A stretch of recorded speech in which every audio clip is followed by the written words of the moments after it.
जो डेवलपमेंट में बहुत कोशिश कर रहा है कि हम बहुत आगे तक पहुंचे नागपुर के बाद, पर कहीं ना कहीं बहुत सारी समस्याओं का सामना हम कर रहे हैं। तो मैं आपसे मांग करूंगी वंदे भारत के माध्यम से जो नई ट्रेनें पूरे देश भर में शुरू होनी है उसका लाभ हमारी अमरावती के डिस्ट्रिक्ट को भी हो, क्योंकि दो स्टेशन जहां पर जिस क्षेत्र में उपलब्ध है तो उसी तरीके की भी सुविधाएं हमारे क्षेत्र के लोगों को हो, ये आपसे मैं मांग करती हूँ। रेलवे वैगन कारखाना जो फैक्ट्री है, जो रिपेयरिंग कारखाना हमारे अमरावती में जो बन रहा है, पिछली बार आपके समक्ष मैंने इसकी कंप्लेन भी की थी। कुछ कामों में इसकी क्वालिटी चेक होनी चाहिए, थर्ड पार्टी ऑडिट होना चाहिए, क्वालिटी चेक होनी चाहिए।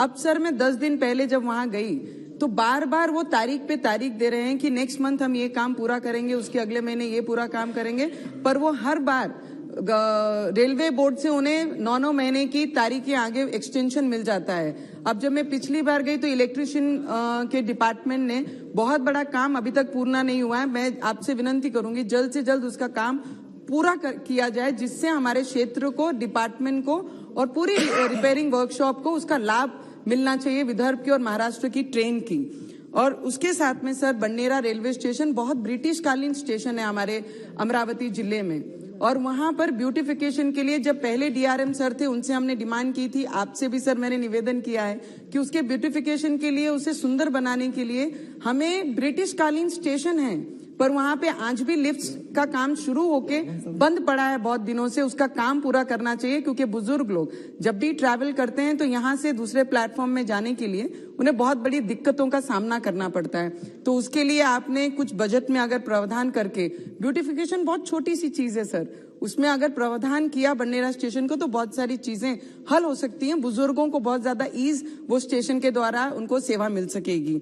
और हमारी Akola, Akot, railway, Dulghat, Dabka, Telai railway station, जो ये मेलघाट का बहुत बड़ा पुराना स्टेशन था, वहां से गाड़ियां चलती थी, उसे ब्रॉडगेज करने की योजना, एक अप्रोच की गई थी, पर महाराष्ट्र गवर्नमेंट में जब से ये ठाकरे सरकार हमारी है, मैं आपसे विनती करूंगी, पीयूष गोयल साहब थे, उनसे मैं कंटिन्यू इस चीज का फॉलोअप लेती गई कि हमारे मेलघाट से सिर्फ एक रेलवे ट्रैक है जिसका ब्रॉडगेज करना है। उसकी सब चीजें कंप्लीट हो गई है, सेंटर से उसकी इंक्वायरी हो गई है, 15 वर्षों से रेलवे डिपार्टमेंट उस पर काम कर रहा है। जब सब चीजें पूरी हो जाती है तो स्टेट गवर्नमेंट उसमें ला के वो ना मान्य कर रही है। पर मैं आपसे विनती करूंगी इसके बीच में बैठकर आप लोग इसे सॉल्व करने का प्रयत्न कीजिए, और मेरी मेलघाट से, मेरे शेड्यूल्ड ट्राइब एरिया से, आदिवासी क्षेत्र से ये ट्रेन दूसरी जगह मूव ना हो, उसका काम वही ब्रॉडगेज की तरह उस क्षेत्र में हो और उनका लाभ हमारे आदिवासी भाइयों को मिलना चाहिए।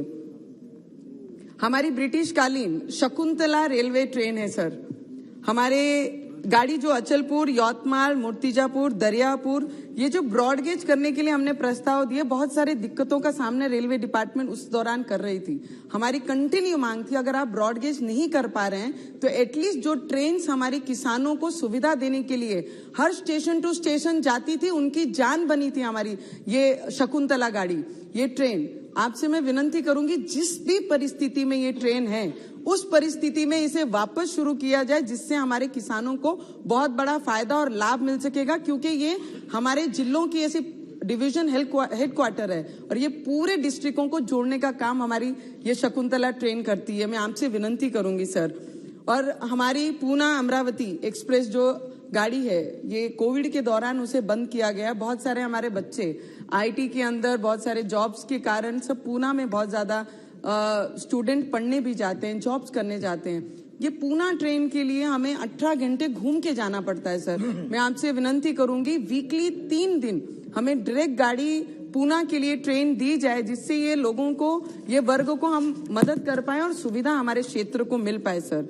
अमरावती नरखेड़ महाराष्ट्र रेलवे मार्ग की जो रिद्धपुर हमारा तीर्थ क्षेत्र है मानभाव पंथों का, बहुत सारी बार बहुत अलग अलग क्षेत्र से हमारे गडकरी साहब ने इसका फॉलोअप ले रहे हैं। हमारे आजू बाजू के जितने भी महाराष्ट्र के एमपीज हैं वो सभी इस चीज का फॉलोअप ले रहे हैं। वहां पर खुद मेहनत करके 400 मीटर का प्लेटफॉर्म वहां के गांव के लोगों ने और भक्तों ने जो मानने वाले मानभाव पंथों को, उन्होंने खुद प्लेटफॉर्म कच्चे मट्टी का बना के रेडी किया है। कितने वर्षों से ये स्टेशन की मांग कर रहे हैं सर। आपसे मैं विनती करूंगी, अगर वो स्टेशन हम देते हैं तो पूरे देश के जितने भी भावी भक्त हैं जो वहां पर आते हैं वो उनका लाभ ले पाएंगे और उन्हें दिक्कतों का सामना नहीं कर पाएगा। इतनी मैं मांग आपके सामने रखती हूँ सर। मेमो गाड़ी जो नरखेड़ बन्नेरा नरखेड़ जो चलती थी शिराड़ा के लिए, और शिराड़ा गांव है हमारा अमरावती जिले में सर, अभी कोविड के दौरान पहले स्टेशन पे स्टॉपेज था, पर अब जैसे ही लॉकडाउन खत्म होता है और वो स्टेशन पे स्टॉपेज नहीं दे रहे हैं, तो मैं सर के माध्यम से, बहुत छोटी छोटी सी प्रॉब्लम है पर एमपीज को इतना भी राइट्स नहीं है कि वो रेलवे बोर्ड में फॉलोअप करके या डीआरएम से फॉलोअप करके जो चीजें शुरू थी उसे वापस लॉकडाउन के बाद शुरू करना चाहिए। उतना राइट्स अगर हम लोगों को मिला कि आप लोग ने फॉलोअप किया या आपका एक लेटर मिल गया कि इमीडिएटली स्टार्ट दिस वर्क, अगर ऐसा भी कुछ होता है तो हम कहीं ना कहीं काम कर पाएंगे। हर चीज में अगर राज्य नहीं करने देगा या केंद्र नहीं करेगा तो हमारा तो कोई भी फॉलोअप लिया हुआ चीज कुछ भी इम्प्लीमेशन कहीं पर भी दिखाई नहीं दे रहा। तो मैं आपसे मांग करूंगी सर, स्टॉपेज के बहुत छोटे छोटे दिक्कत होते हैं। मुझे पता है कि 5 मिनट अगर 2 मिनट स्टॉपेज देते हैं तो आगे की पूरी टाइमिंग चेंज होती है, पर जो ऑलरेडी स्टॉपेज में थी उसे आपने अगर लॉकडाउन में बंद किया तो उसे प्लीज आप वापस से शुरू कीजिए, जिससे वहां के यात्रियों को उसका लाभ मिल सके। अमरावती जबलपुर एक्सप्रेस सर, हमारे एमपी साहब बिसेन साहब यहाँ पर बैठे हुए हैं, हमारे धारनी के क्षेत्र के बाजू के क्षेत्र के एमपी, जो कंटिन्यू सर, मैं उसमें कंटिन्यू हम फॉलोअप ले रहे हैं कि जबलपुर एक्सप्रेस जो अमरावती से sir, it is very important, few things more I have to add into this. तो बहुत दिनों से हम इसका फॉलोअप ले रहे हैं सर। जो अमरावती से जबलपुर चलती थी, हमने इसे एक्सटेंशन मांगा था आगे प्रयागराज तक। प्रयागराज लॉकडाउन में प्रयागराज तो की नहीं पर जबलपुर भी बंद कर गई। मुझे एक बताइए, नागपुर में ये 12 घंटे हॉल्ट करती है सर। 12 घंटे हॉल्ट करने के वजह अगर ये अमरावती से फिर शुरू करती हैं तो जितने भी यात्री वहां से अमरावती से जबलपुर जाते थे उनको इस चीज का लाभ मिलेगा। 12 घंटे कहीं पे वेस्ट करके उसका समय, मुझे लगता है फायदा देने में, मुझे लगता है कहीं ना कहीं हम लोगों को लाभ दे पाएंगे। तो हमारे एमपी सदस्य भी ये चीज में एसोसिएट करते हैं और हमारे साथ आपके यहाँ पर आके खुद हमने फॉलोअप लिया है सर।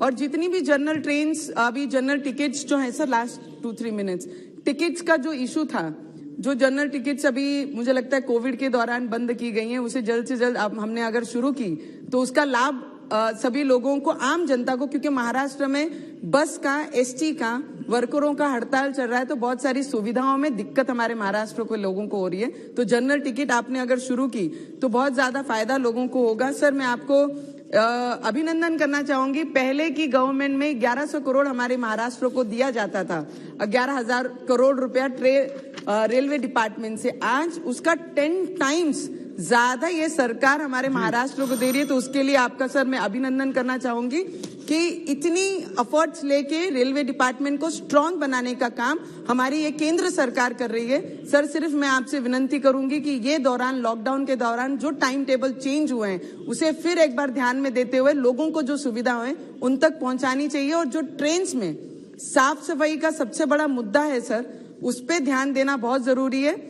और रेलवे जो डीआरएम्स के ऑफिस है, अगर कोई कंफर्मेशन के लिए या कोई चीज के लिए किसी को मेल भेजना है तो वहां पर मेल एक्सेप्ट करते नहीं है डीआरएम ऑफिस में, वो कहते हैं आपको फैक्स कीजिए।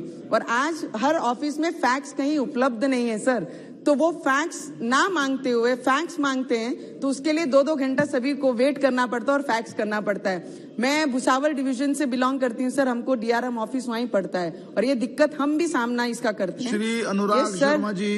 और